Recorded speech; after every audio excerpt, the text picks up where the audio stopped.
Okay, kids, welcome back to our channel. This is one of those reissue things, Fender Deluxe Reverb, and it's here to be worked on because it sounds like this. That's a nice sound, isn't it? Do I need to turn up the volume, or do you hear that lovely 120 hertz buzz sound? I hear it. It's a lovely 120 hertz buzz sound. That sounds like a case of the Illinois Jitters to me. Let's deal with it. Okay, so I diagnosed this as having the Illinois Jitters. Am I correct? Ding! Yes, sir. We have Illinois, and they're definitely making jittering noises. So, yeah, we'll have to check the resistors. These are at least modern, like sand style resistors, which is good. The gray and the black ones. This is allegedly purchased new in 2012, which is kind of like the tail end of the capacitor plague, but it was still there, and Illinois was not the guys to buy from. Okay, actually I was wrong here. We have, let's see, 22, 22, 22, 47, and a 220. Interesting. The 220 is like 100 volt. I think I have that stuff in stock, but I'll bet you these are going bad. All the positives are facing away from me, so I can't necessarily see that they're puking, but I'll bet you 5 cents if we put this on the tester, I'm right. Okay, kids, so here's a tool that you don't see me use that often on the channel. And I usually use like the leakage tester. Sometimes you'll see that, the ICO with the eyeball. This is like just a generic LCR meter. It measures capacitance, resistance, and inductance. So here's a new 47 microfarad capacitor reading 46.7. Okay, so that's to be expected. Now let's take the 47 out of this amplifier and put that on the meter, and it reads piss on a plate, nothing. Alright, let's see if it's got any capacitance. Let's go way down here. Oh, there you go. It's got like less than 1 microfarad left in it. It's supposed to be 47. This capacitor is garbage. It is absolute garbage. Capacitor plague years, man. And by the way, I know I was told this amp was purchased new in 2012. The circuit board on it has a copyright of 2002. That's more plague years to me. Now, this is a 22, and it actually measures 22.3, so this one still works. See, how about this one? And again, we're not going into any advanced testing for these. Showing 23. When they start to go above their speculated value, that's usually when they're starting to leak and get tired. So 22.3. So these 3 gray ones are working, but this black one is done, absolutely done, and we're gonna replace them. I didn't have any 22s in the 500 volts, but I've got the 20 mods, which are super close, and they're actually closer to the original value of the Fender amp.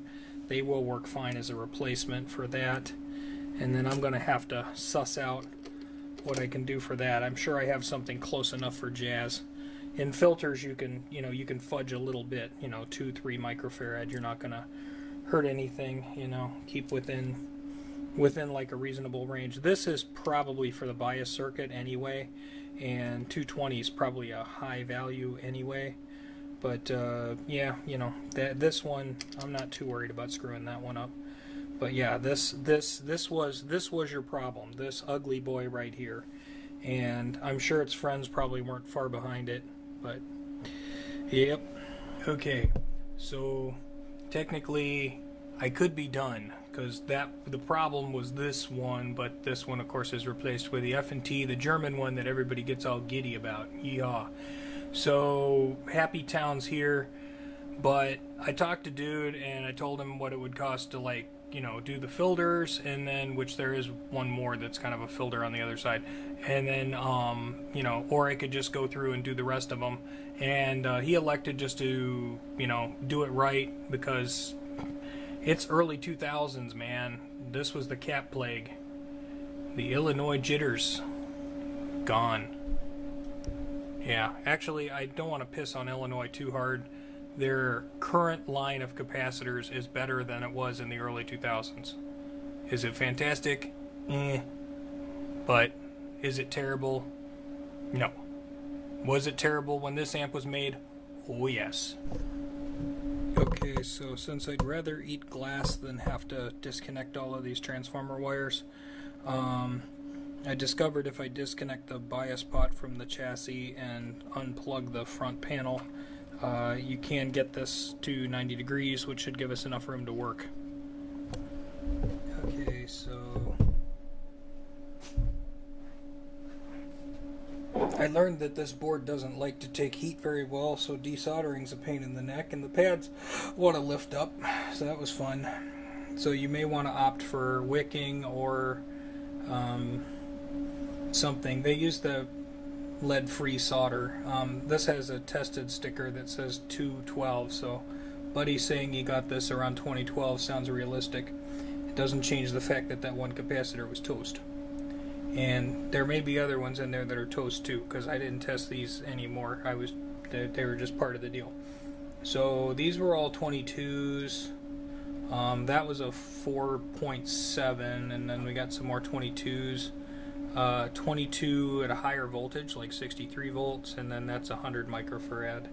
So yeah, these radials were real easy, but these axials, the way they bent them over and stuff, they were kind of a little bit of a nightmare, but I think we're all good there.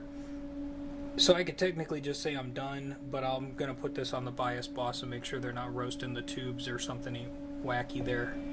Okay, so this has those S6V6 SJJ tubes, and they're technically 14 watt tubes, so they're not like a 6V6 GT, which is a 12 watt tube.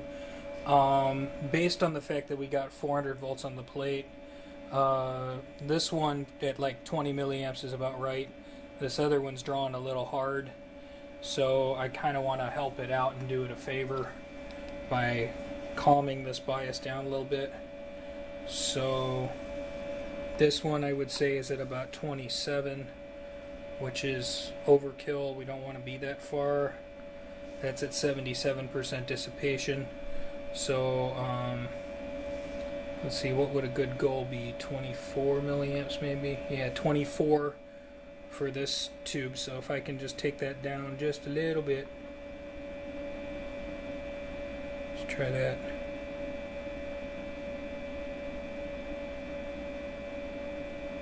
There we go. That puts that tube in the safe range-ish. Let me check here, because the voltage did beep boop up just a little bit. So let's recalculate.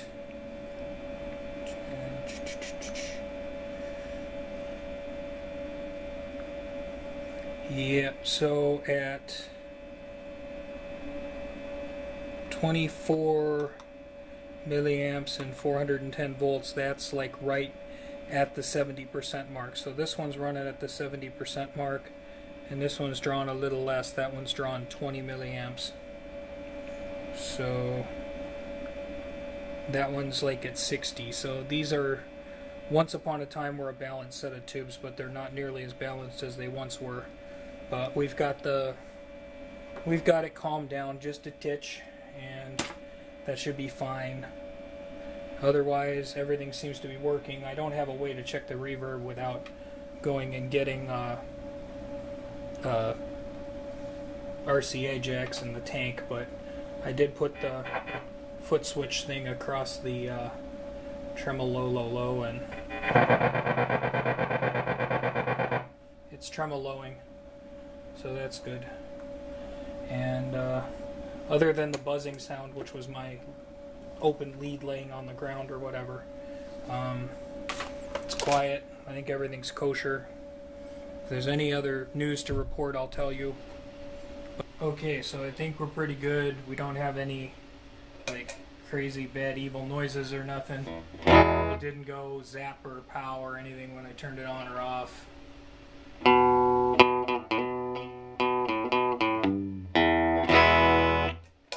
Reverb.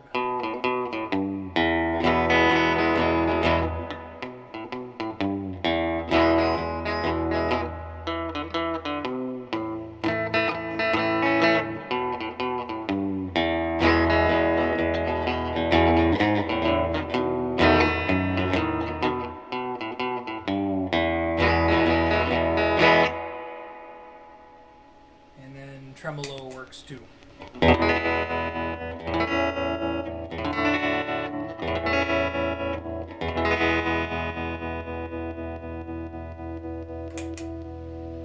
Tremolo on this one actually does tick a little bit, but that wasn't on our list of things to solve. Our list of things to solve was, why does it make 120 hertz buzz, and why did it make that lord awful funny buzzing noise when being turned on and off? And that was, well, mainly that 47 microfarad filter capacitor, but I'm sure the other ones were probably on their way out too. So I think we're a happy monkey now, and Buddy can go back to enjoying his amplifier again. Thanks for watching. Have a great day.